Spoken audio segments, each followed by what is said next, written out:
Here in the darkness of my mineral bath, sometimes I have powerful epiphanies. And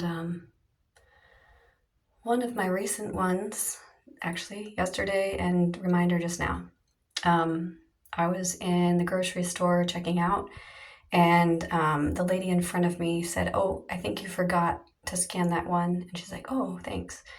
She's like, "I just wanted to make sure because my conscience would bother me if I thought that I hadn't paid for something." And a memory just entered my mind that I have stolen, the only time I've ever stolen anything was, let's see, when I had food stamps, but I could not afford supplements for my kids, and they were really needing a multivitamin that was really quality, and I found one at the grocery store. And so there was a few months, I don't know how many, that I stole a bottle. And that came to my mind that is one thing that is blocking blessing from flowing, is this this action that I need to make right. A while ago, I started paying tithe as a spiritual exercise. Grew up paying tithe. And the reason is it's kind of like this discipline of, like, even if you don't have enough money for everything you need, you go ahead and you take 10% of your income and you put it towards something that you believe in, a cause. And I gave my money towards someone who I knew it would make a huge difference in their life. And it was a big chunk of money that I did not have any extra. It would have left me in a state of not being able to take care of my bills, but I believed that I needed to do that in order to unlock abundance. And this is a final thing that I believe I need to do. Doesn't mean that I'm immediately going to have enough income, but constantly pushing my faith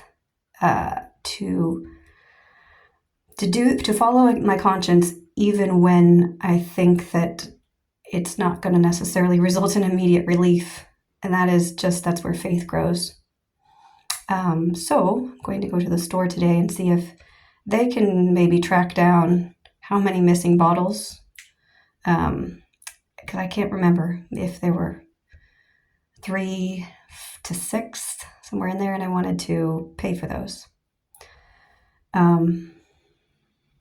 Little by little, I'm being taught the steps I need to take.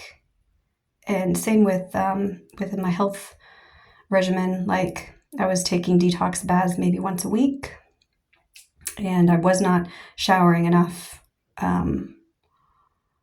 It just wasn't, I wasn't even remembering. And that's a little bit residual from COVID. When I got COVID, I lost all sense of hygiene. That sense of, like, oh, I need to wash my hands because I touched something gross, lost that completely. The sense of wanting to take a shower or brush my teeth, it became very aversive. And I believe that was due to parasites. I believe that people who are dealing with mental illness, who don't have the desire to shower, it is partly because the parasites want their body to be in a state of inflammation, low oxygen, and keeping your pores clear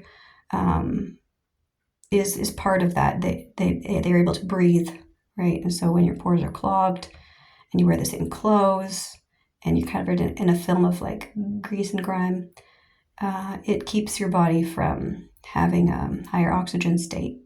You also crave a lot of junk food, and I started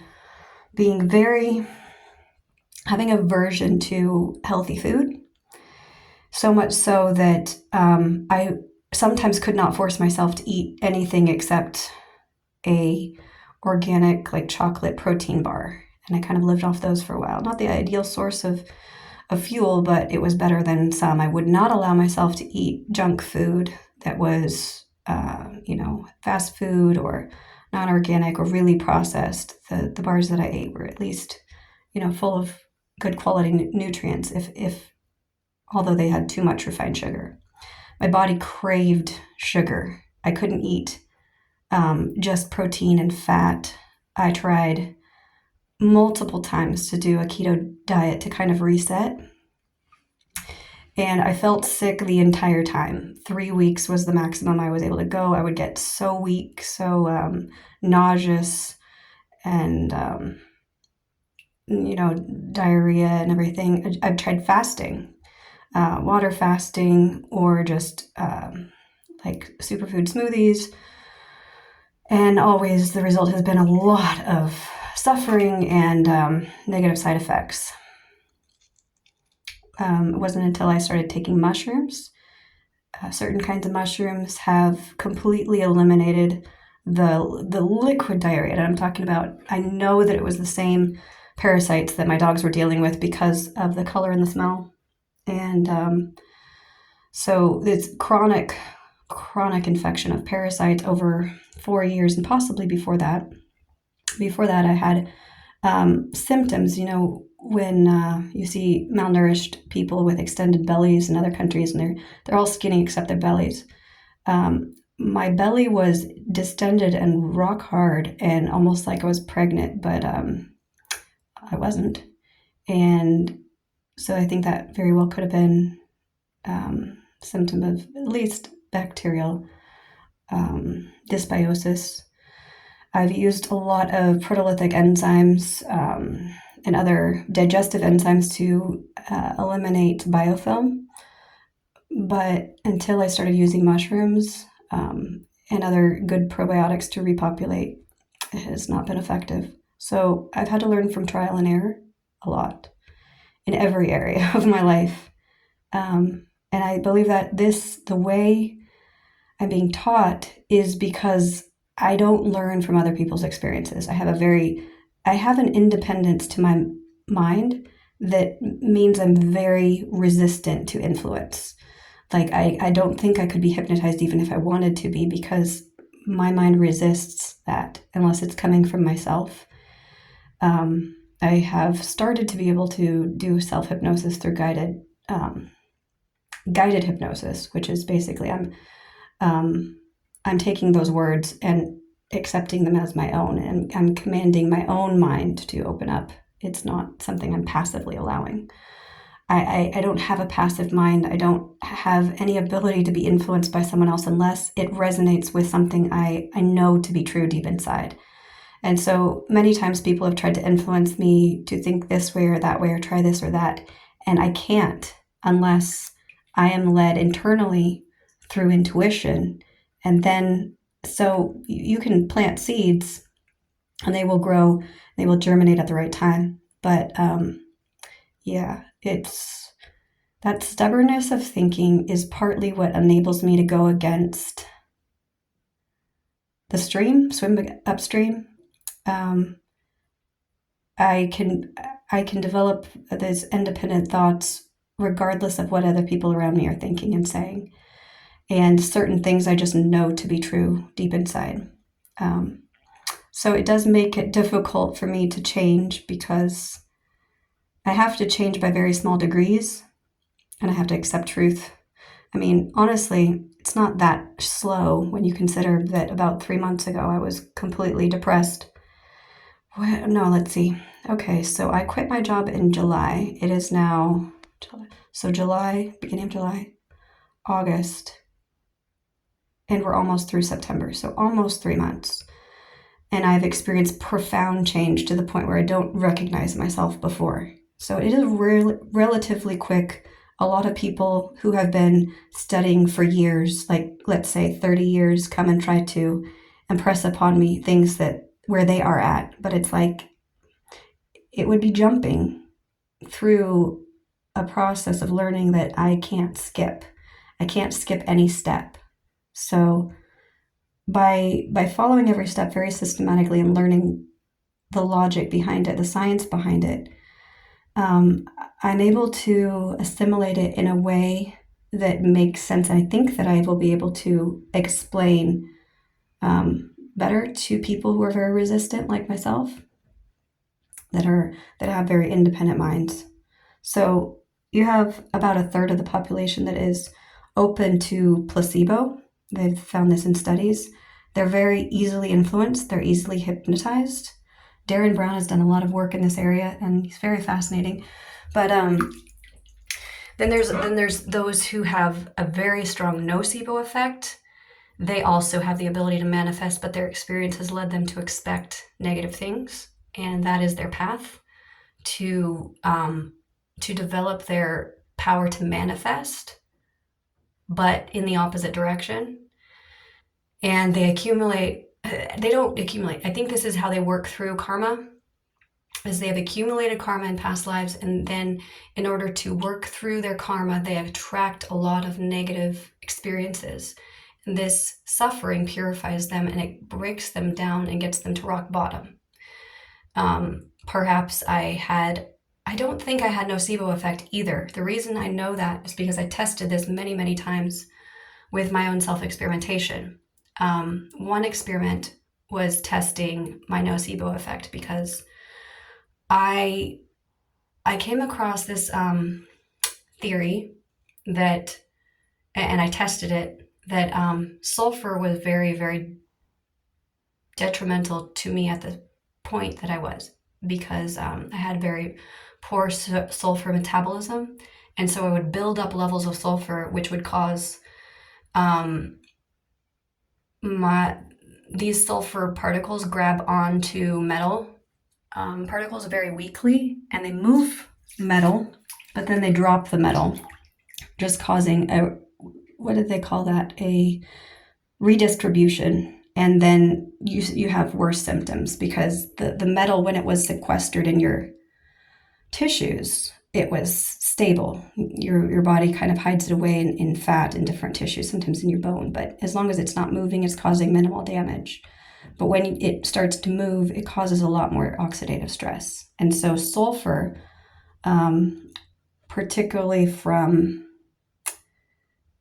vegetables, like sulfurous vegetables, were very problematic, as well as legumes. So I had to go on a low sulfur diet for many years, cycling back and forth between high and low sulfur because I would get depleted of amino acids, and you don't want too little sulfur. So I would eat that diet until it got too low and I had symptoms, and then I would eat it until I had symptoms, and then I would stop. And this was very frustrating over about a decade. But when I discovered that was clearly a pattern, I mean, I repeated that pattern probably hundreds of times over the decade that I was sick. Now I can eat sulfur. I don't have any issue. I eat lots of sulfur. So I believe that I have eliminated most of the toxins, and that was through a process that I will share next. But the experiment where I tested my nocebo effect was, there was a sulfur supplement called MSM that I believed would cause symptoms. And so I was going to test that theory. So I found a supplement that was identical to it in size, color. Neither of them had any smell, surprisingly. MSM did not have any smell. The other one was pantothenic acid. And I normally took pantothenic acid with no negative results, so I felt it was safe. And it is very true that if you think something is going to harm you, it definitely will. But if you think something is going to help you, it definitely will, if you have this ability to manifest reality. Now, if you don't, it won't. And this is what I tested. So I had my mom prepare the experiment. She, first we broke up the pills in smaller pieces because I thought that taking a full pill would definitely cause such severe symptoms that I could possibly be hospitalized. That's how severely I thought it would affect me. And so she put those in one of those pill organizers and labeled which was which. So she only knew, so it was a double blind. I did not interact with her. She left the supplies on the table. I came and picked them up. I had a radio in my room so I could alert anyone if I was experiencing severe symptoms. I thought very well I could black out, pass out, have a heart attack because my symptoms from sulfur were so severe. What I did not know is I had been fasting from sulfur for weeks. And so a little bit of sulfur was actually going to do nothing. I hadn't discovered that at this point. But my expectation was that it would severely affect me. And what happened was I took it, during the night, and I actually felt a little bit of a tingling rush from my head to my toes. I don't know what that was from, but that was all. And so in the morning, I proved not only my theory was a small amount of sulfur after fasting from sulfur would do nothing, also proved that my expectation for something negative wouldn't do anything. And then I have had many, many experiments where I had very high hopes that something would give me a breakthrough. And I've always been incredibly hopeful, despite the fact that I've had low serotonin, which typically makes you pessimistic. My optimism about my recovery was incredibly high. And that, I think, was just the optimism of my spirit, perhaps, independent of my sick brain. But whatever it was, I would often try something and expect, oh, this is going to cure me, and it wouldn't. So my expectation did not reflect my beliefs. And that has gone for many, many things, from very many modalities: spiritual exercises, medicines, Reiki, Hape, medicine from the rainforest, mushrooms. What are they called? When I'm sorry, the ones that affect your. Sometimes I still have symptoms of dementia, but it is getting better. So I wanted to share the protocol that I use to detox. Trace minerals, very important to remineralize your body, because that in itself will eliminate a lot of things. Zinc, if you tend to be low in zinc, so if you have greasy skin, dandruff, low immune system, or symptoms of high copper, which would be adrenal stress, sometimes your heart beating too fast, basically oxidative stress, because zinc is a mineral that is used to create a protein called metallothionein that is used to transport metals. So you need it to get bad metals out of your body and good metals where they're supposed to be. And so if you're low in zinc, you're going to accumulate metals. If you're high in copper, it counterbalances zinc. So I've had issues with high copper that accumulated during the third trimester of pregnancy, which caused a lot of problems, rage disorder being one of them. And I was able to lower all of that with high doses of zinc. And I'm talking about, I would take 15 pills at a time of 50 milligrams of zinc, and I would notice an almost immediate, like 15 minutes decrease of my symptoms. And I would just take it until I stopped having symptoms, and then I would try taking maintenance doses, because I'm very sensitive to nutrients, isolated nutrients. Now, it does not work when you take food, because when you're taking it in food, it is in a balanced form. It's not in a mega dose. So in order to deal with toxicity, you do have to use mega doses. Now, I would like to be able to use an easier, cheaper method that doesn't have risk of creating other imbalances, because I've also dealt with imbalances that these things have created, because all these nutrients are very complex the way they interact together. And if you get this, for instance, all your B vitamins need to be balanced just the right way. And if they're not, you can kind of push yourself into another kind of health problem. I'll give you an example.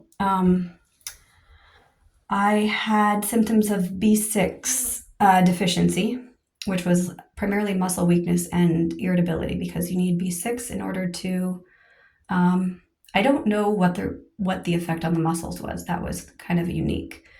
I haven't been able to find any research that highlights that, but it seems that I had a condition that I read about in a book called Nutrient Power. When they were studying criminals, they found that there was a mauve-colored urine in a lot of criminal populations. So they identified the compound, and it was something they named pyrroles, which is I believe, a byproduct of hemoglobin production. And they did not know why these levels were high. I still don't know. But what pyrroles do is they bind with B6 and zinc, and so those are eliminated in your urine. So you get depleted of those things, and that's what caused my zinc or my copper levels to be very high. All my life, I've had depressed levels of estrogen, and copper represses estrogen. So I've been testosterone dominant, and I've also had like quite a temper, and that is also caused from the low zinc, the accumulation of metals, and high copper. Copper is I think it is a mineral that is active in an enzyme that helps you produce more adrenaline, but also just having depressed levels of estrogen will depress your oxytocin levels. It's also complicated. Anyway, so once I started taking B6 and zinc, it immediately reversed my symptoms: irritability, heart palpitations, muscle weakness. All of those were associated. But I did not know that the B6 could cause B6 toxicity. It doesn't matter what form you take. If you take P5P, which is the active form, or you take B6, as long as you can convert B6 to P5P, you can still become toxic with either one. And I was reading a book called Molecules of Emotions at the time. It was about the discovery of the opiate receptor or endorphin receptors, and how we produce natural opiates or endorphins, and the plant compounds are what do you call that? Similar. Anyway, when they explained that ligands, those are the vitamins or whatever that fit inside the receptor site, whether you have cannabis and it's fitting in the cannabinoid receptor, that's called a ligand. And the ligands don't just go in like a key, they bounce around the receptor site, probably having to do with the molecules, the particles, maybe subatomic particles, but I can't remember what that's called. There's an effect that causes that like bouncing effect of different things in your body. And anyway, so if surrounding all of the receptor sites is only B6 and not enough of the other B vitamins, then there is a higher probability that B6 is getting into the receptors and not the others. So I heard about a lady who had B6 toxicity for 20 years, which causes neuropathy, peripheral neuropathy, which I had. Feels like, numb, tingling in your extremities. And I was like, yeah, no, I'm not going to deal with that for 20 years. And it just kind of made sense to me that, well, neuropathy is caused by relative B12 deficiency. If I have so much B6 around my receptor site, I just need to increase the ratio of B12. So I took massive amounts of B12 and reversed my peripheral neuropathy within a few days. So I'm no longer scared. I was initially afraid of experimenting with high doses of nutrients, but since then, I have experimented with massive doses of many different nutrients with no ill effects. For instance, I've taken like 30 pills at a time of 5,000 IU of vitamin D. Now, granted, that's when I was in a state of deficiency and living in Alaska. So take that with, none of these are recommendations. This is just my experience. But yeah, so I also went through a phase where I was making liposomal glutathione, liposomal vitamin C. So I went through that. It wasn't as effective as something else that I read in a book called Amalgam Illness. Now, I didn't have any amalgams, but I did have symptoms of mercury toxicity. And you can inherit a heavy metal burden from your mom that you get through the placenta. If, let's say, a parent gets fillings while they're pregnant with you, or before they conceive, you can inherit that toxic burden. Also, I did get vaccines as a child. And just that little bit, if you have really broken detoxification genes, it can just sit there and accumulate and not be eliminated. And so you need to eliminate that to get to ideal health. And so this book recommended a couple different chelators, and alpha lipoic acid was the only one that I could get over the counter. And at first I was very afraid to try it, but I finally got the courage to try it, and profound benefits. And I continue to have profound benefits for probably a decade. I'm estimating, because there were some periods where I stopped, and ultimately it's started when I was 27, ended when I was 41. So that is, no, yep, 27. Let's see. It was 2012 to 2024, with about a year and a half here and there, two periods of about a year and a half where I had reduced symptoms, but I still had to take care of myself.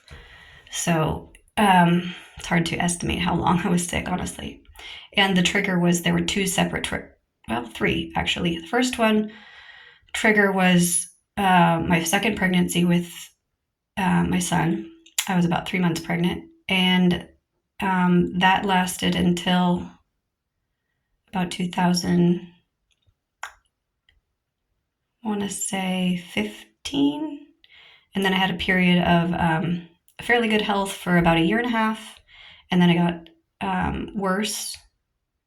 And then for about, maybe 6 months. And then I got better for about a year and a half, and then I got sick again with COVID until 2024. So 4 years of long COVID. But all during that time, I was having to experiment with different things just to stay stable. And sometimes my success was high, other periods it was just very low. A lot of the times it was very low because I stopped taking supplements repeatedly. That has been the pattern of my entire illness. Is when I would take the supplements I knew helped me feel better, I always felt better. And when I would stop, which was, I frequently would stop because I felt better and I just tired of taking the supplements. I just didn't want to. I developed quite an aversion to taking them. But I always got worse. And this was particularly true with alpha lipoic acid, which is a really effective chelator. And it's a master antioxidant, and it can help you produce more stem cells. So repeatedly people told me I was on too high of a dose, I should get off, over and over and over. And I would occasionally cave under the pressure, and I would get worse. And then I would confirm that I needed to stay on it. But the dose I was taking was about 50 to 100 milligrams, and I would take it every 3 hours, which is the half-life. Now, if I missed and I didn't take it right close to every 3 hours, I would experience symptoms of redistribution, which were usually either extreme sadness or anger, very noticeably. And then as soon as I started taking it again, got back on schedule, I would have relief. So that is one thing that I experienced profound benefits from. And over time, I believe it's just eliminated all the toxin, because now I can take a high dose, like 7 at a time, and not take it again on the half-life, and I don't have any symptoms of redistribution. So I think that's quite proof that it worked. It is now a really excellent antioxidant for me. I don't take it all the time, but occasionally I do when I feel compelled to. I'm very intuitive about what I take and when. I kind of just know what my body needs. That's a skill that I've kind of honed over all this time, from listening to my body and understanding what these things do, doing research. And a lot of my research I did over a decade ago, and it's just still there thanks to my autism. I'm able to retain a lot in this particular area. Now I use detox baths and skin brushing. I don't do dry brushing, but